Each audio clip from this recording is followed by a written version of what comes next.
নমস্কাৰ বন্ধুসকল আকৌ এবাৰ মই আপোনালোকৰ বাবে এটা নতুন ভিডিঅ' লৈ আহি গলো আপোনালোকৰ চেনেল দা লাষ্ট বেঞ্চাৰ লৈ আজি মই আমাৰ মানুহ নামৰ প্ৰাণীবিধৰে মাজৰ কিছুমান এনেকুৱা মানুহৰ অৰ্থাৎ প্ৰাণীৰ বিষয়ে ক'বলৈ গৈ আছো যিখিনি প্ৰাণীয়ে আপোনাৰ মোৰ সিম্পল লাইফটোত বহুত ঝেং লগাই আছে হয় আহকচোন কেনেকুৱা ধৰণৰ মানুহ আমি আজি ক'বলৈ চেষ্টা কৰো জানিবলৈ বুজিবলৈ চেষ্টা কৰো কোনো মানুহে আপোনাৰ মোৰ লাইফত ঝেং লগাই আছে আহক ভিডিঅ'টো আৰম্ভ কৰো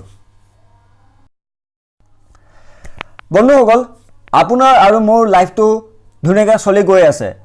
লাইফতো টেনচন থাকে আপোনাৰো টেনচন মোৰ টেনচন কাৰোবাৰ কিবা চাকৰি নোপোৱা টেনচন কাৰোবাৰ গাৰ্লফ্ৰেণ্ডৰ প্ৰব্লেম কাৰোবাৰ বয়ফ্ৰেণ্ডৰ প্ৰব্লেম কাৰোবাৰ পৰীক্ষাৰ টেনচন কিবা টেনচন আৰু কোনোবাই হয়তো গ্ৰেজুৱেশ্যন মাষ্টাৰ্ছ PhD কৰি পাছ আউট হৈ হয়তো জব সব বিচাৰিছে বা জব ছেটিছফেকশ্যন পোৱা নাই বা নিজৰ কেৰিয়াৰত কি কৰিম ভাবি আছে এনেকুৱা ধৰণৰ বহুত সমস্যা আপোনাৰ মোৰ লাইফত আছে এইবোৰ সমস্যা চলি গৈ থাকিব কোনোবা দিন অন্ত হ'ব হয়তো কিছুমান অন্ত নহয় তাৰ মাজতে আৰু কিছুমান সমস্যাৰ সৃষ্টি হৈছে আৰু সেই সমস্যাবোৰ হৈছে যে কিছুমান এনেকুৱা ধৰণৰ মানুহ আমি আমাৰ লাইফত পাই আছো সেই মানুহবোৰে আমাৰ এই সমস্যাবোৰক আৰু বঢ়াই তুলিছে হয় আহকচোন কোনবোৰ মানুহ আমি জানিবলৈ চেষ্টা কৰো সেই মানুহবোৰ অন কোনো নহয় সেই মানুহবোৰ আপোনাৰ হয়তো ৰিলেটিভছ হ'ব পাৰে হয়তো আপোনাৰ ওচৰ চুবুৰীয়া হ'ব পাৰে হয়তো আপোনাৰ কোনোবা ফ্ৰেণ্ডছ বা আপুনি চিনি পোৱা যিকোনো ধৰণৰ মানুহ হ'ব পাৰে সেই মানুহখিনি বহুত ডেঞ্জাৰ মানুহ এই কাৰণে ডেঞ্জাৰ বুলি ক'লো সেই মানুহসকলে আপোনাৰ বিষয়ে ইমানে চিন্তা কৰে হয়তো আপোনাৰ মা দেউতাও আপোনাৰ বিষয়ে ইমান চিন্তা নকৰে আপুনি যদি ঘৰত বহি আছে বহুত দিন একো জব সব পোৱা নাই বা জব বিচাৰিছে বা পঢ়া-শুনা পাছ কৰা বহুত দিন হৈ গ'ল আপুনি ঘৰতে বহি আছে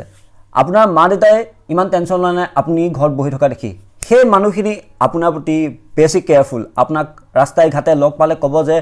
বাবাটো শুনাটো শুনজনী দেহাজনী কিবা এটা কৰা কি কৰি আছে আজিকালি জানি যে ল'ৰাটো বা ছোৱালীজনী ঘৰতে বহি আছে বা অলপ টেনচন হৈ আছে ষ্টিল জানি শুনি সুধে যে তুমি কি কৰি আছা বা আৰু কি কৰিবা ইমান পঢ়া-শুনা কৰিলা কিবা এটা চাকৰি কৰা হেন কৰা টেন কৰা আৰে চাকৰি এনেকৈ পায় নেকি কত কিমান মানুহে পঢ়ি শুনি বহি আছে চাকৰি এনেকৈ বিচাৰিলে পাই যায় তেনেকৈ হ'লেচোন একো দৰকাৰাই নাছিলে আৰু কিছুমান মানুহ আছে এই বিশেষকৈ এইটো প্ৰব্লেম ফেচ কৰে ছোৱালীখিনি হা কোনোবা ছোৱালী সাপোজ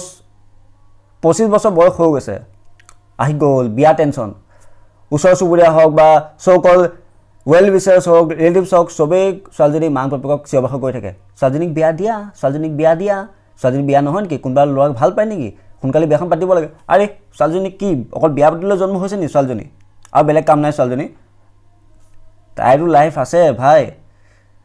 এইবোৰ পিছত কিয় মাথা মাৰি থাকে আৰু কিছুমান এক শ্ৰেণীৰ মানুহ আছে যি তোমাৰ জ্বলা জুইত ঘিউ ঢালে তুমি ধৰা ডিপ্ৰেছনত আছা কিবা প্ৰব্লেমত আছা কিবা এটা টেনচন চলি আছে তোমাৰ লাইফত জানি শুনি তোমাক হেতু কথা সুধি আৰু ইৰিটেট কৰি থাকে মই পাইছো এনেকুৱা মানুহ সেয়ে আজি এই ভিডিঅ'টোত মই এটুকে ক'ব বিচাৰিছো যে সেই তেনেকুৱা ধৰণৰ মানুহৰ পৰা বাচি থাকক সাৱধান থাকক আৰু নিজৰ লাইফটো মজা আছে এনজয় কৰি থাকক বস এই আছিল আজি এটা সৰু ভিডিঅ' নাজানো কিমান ভালদৰে ক'ব পাৰিছো বাট মই যেটো দেখিছো যেটো বুজিছো ক'বলৈ চেষ্টা কৰিছো বাই বাই